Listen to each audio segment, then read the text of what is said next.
Okay, this is Math 131, section 2.1. We're going to talk about sets in this section. So let's define a set first. A set is basically just a collection of objects. Okay, and we call those objects elements or members of the set. Okay, and there's three different ways to indicate a set. So three methods used to indicate a set. One is by describing the set. Just say what it is. Roster form, we can list the elements, and then using set builder notation. So we'll talk about those first. Okay, so we say a set is well defined if its contents can be clearly determined. So we can say exactly what it is. For example, the set of U.S. presidents, that's well defined, right? Because we can say who the presidents are. They can be named, right? Okay, so for an example, let's write a description of the set containing January, February, March, April, May, June, July, August, September, October, November, December. We could simply say, if we're writing a description, we could just say those are the months of the year. So when we say description, we could just write out what it is. Well, the set is the months of the year, right? Well defined. When we list the elements of the set, we always use these braces, these kind of squiggly things here. And if we're listing the elements, that means we're using what's called roster forms. So, for example, if we want to use just the numbers 1, 2, and 3, this is what our set would look like. It would look like that, 1, 2, 3 with the braces. Okay. We would not use this sort of notation. We don't use parentheses, we don't use brackets. So we talk about sets, we always use those braces there. Okay, so the set of natural numbers or counting numbers, we usually use that capital letter N. We can list that in roster form. N equals 1, 2, 3, 4, 5. And remember those dots, those ellipses means that it keeps going in that pattern. So the next one would be 6, and then 7, then 8. Okay. So natural numbers are our counting numbers, starting with 1, going to 2, going to 3, etc. Okay, let's look at let's look at the description of a set, and let's say how we would define that in roster form. So set A is the set of natural numbers less than 6. So that means we would use our braces, and we would start with 1, and then 2, 3, 4, 5. We're not going to include 6 because we're saying less than 6. Okay, set B is a set of natural numbers less than or equal to 45. Now, we don't need to list every number here, but we can use ellipses to show how these go, show like where it goes from where to where. So we could start at 1, 2, 3, 4, and then we could just say dot, dot, dot. That means it's continuing in that pattern, 5, 6, 7, 8, and then it goes all the way up to 45. So we could, if we're listing it in roster form, we could write it like this with ellipses in between. Okay, so let's say we're looking at set P, described by the set of planets in the Earth's solar system. We could list that using our braces: Mercury, Venus, Earth, Mars, Jupiter, Saturn, Uranus, and Neptune, but we would not include Pluto because it's not a planet technically anymore, right? So that's how we list those 8 planets in roster form. That little trident E means is an element of. So when you see that little E there, that means something is an element in the set, and that when you put a little slash through it, it means it's not an element of. So let's look at some examples of that. Okay, so let's say our set is defined as A equals 1, 2, 3. Okay, we could say 2 is an element of A, and then we could say 4 is not an element of A because it's not in that set. Okay, the next thing we'll look at is called set builder notation. Okay, or set generator notation, but it's basically a formal statement that describes the members of a set. Okay, we're not listing the elements; we're going to describe it sort of algebraically. Okay, so we use a variable to represent any one of the members of the set. Okay, so as an example, let's say our set B is 1, 2, 3, 4, 5. And we want to write that in set builder notation. Here's what we do: we start with our brace. And we always use a variable, let's call it x, and we put a bar there, okay? And that literally means the set of all x such that, okay? The set of all x such that. And then we're going to describe what x is. So we can say x is a natural number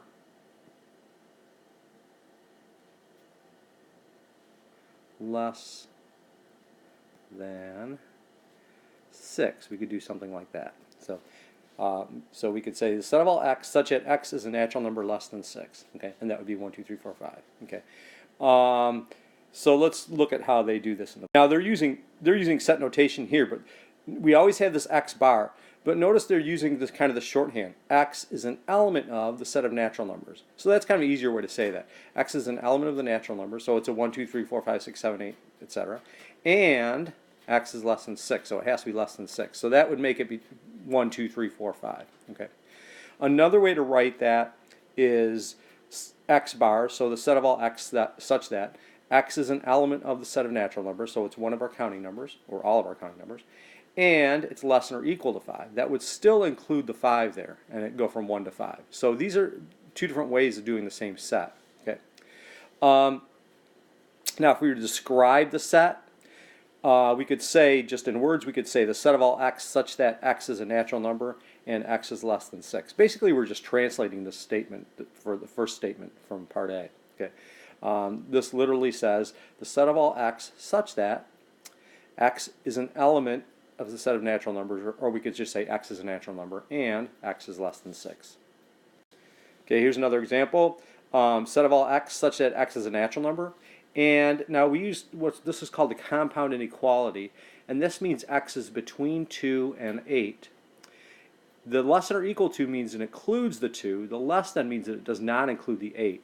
So we're going to use the natural numbers, and we're going to go from 2 up to 8, but we're not going to include 8. So we're going to go 2, 3, 4, 5, 6, 7 only. Okay, so we would not include the 8 there, but we would include the 2. Okay, so when you see this compound inequality, that's what that means. X is between 2 and 8. It includes the 2, does not include the 8. Okay, so let's define a finite set. So a finite set is a set that contains no elements, or the number of elements in the set is a natural number. In other words, we could say, there's 2 elements in the set, or there's 600, or there's 1,000,000. We can define using a natural number to say how many elements are in the set. Okay. So, for example, the set B, which is 2, 4, 6, 8, 10, or we could say it's the even numbers between 2 and 10, is a finite set because the number of elements in the set is 5, and 5 is a natural number. So there we go. Okay, an infinite set, okay, is not finite. Now, the set of counting numbers is an example of an infinite set because those keep going, right? And we can't count how many elements are in the set because it just keeps going. Okay, so we'd say that the set of counting numbers is an infinite set because we can't really count how many elements are in the set. Okay. Okay, let's talk about equal sets. So sets are equal. Set A is equal to set B, and we just write it as A equals B. If and only if set A and set B contain exactly the same elements. So they must have the exact same thing. So 1, 2, 3 is equal to 3, 1, 2. Notice the order does not matter. So you can switch the order, but it has to have the exact same elements in both sets for those sets to be equal. Okay, the cardinal number of a set, which we use this little n with A in parentheses. So this says cardinal number of A is just the number of elements in set A. Okay, so for example, for set A, the cardinal number of A is just 3. There's 3 elements in that set. Same with B. B has England, Brazil, and Japan as its elements, and we could say the cardinal number of B is 3. So when you see that N of A, or we could say NA, is just the cardinal number of A, which is how many elements are in that set. So we're just counting how many are in each one.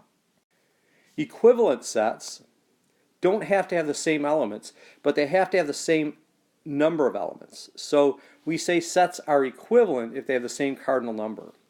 Like these two sets, D and E, are equivalent because the number of elements in each set are the same. Okay, so we say set A is equivalent to set B. So make sure you understand the difference there. When we say equivalent, does not mean they're the same, just means they have the same number of elements. Now by definition, equal sets must also be equivalent because if they're the exact same sets, they have to have the same number of elements. But remember that because we say equivalent doesn't mean they have the same elements necessarily. Not all sets that are equivalent are equal, right? Because, for example, D and E are equivalent. They each have 3 elements, but they're not equal.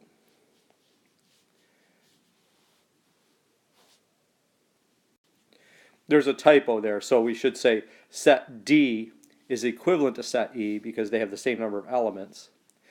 But sets D and E are not equal. They're not exactly the same, right? This has apple, orange, and pear, and this has A, B, and C. Okay, let's define the concept of one-to-one correspondence. Okay.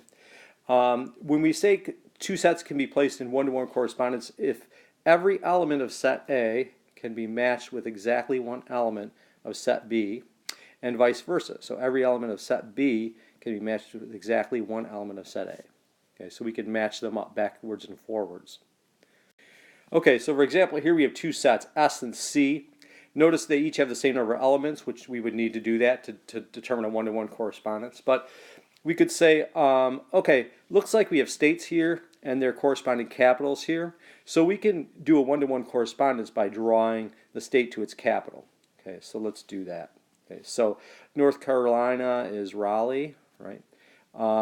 Florida is Tallahassee. Okay. Georgia's Atlanta. Okay. And South Carolina is Columbia. So there's our one-to-one correspondence. Each element in the first set corresponds to exactly one element in the second set. Okay. And vice versa. So North Carolina goes to Raleigh, Georgia goes to Atlanta, South Carolina goes to Columbia, and Florida goes to Tallahassee, and vice versa. So Columbia is associated with South Carolina, Raleigh with North Carolina, Tallahassee with Florida, and Atlanta with Georgia. That's what we say is a one-to-one correspondence between those two sets. And here we see that, you know, they actually put them in the right order, so you didn't have to cross paths there, but it doesn't matter. You know, you can do it however you want. You can rearrange them. It doesn't change your set when you rearrange the elements. Okay. A set can have no elements. That's possible. And we call that an empty set or a null set. And we just write that with empty braces, or we could just write it with a zero with a zero with a slash through it. We would not do both, however. So don't write it with the braces and the zero with the slash, one or the other. Okay. So just try to avoid that. Okay. When you see a set that's not empty, though, maybe it just has a zero in it, that is not an empty set. It actually has an element in it. It contains the element 0. So we say cardinality, that's how many elements. This actually has one element.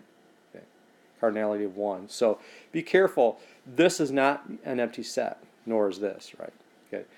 Because it has a 0 in it. Okay, we talk about a universal set. It's basically, we'll use a capital letter U.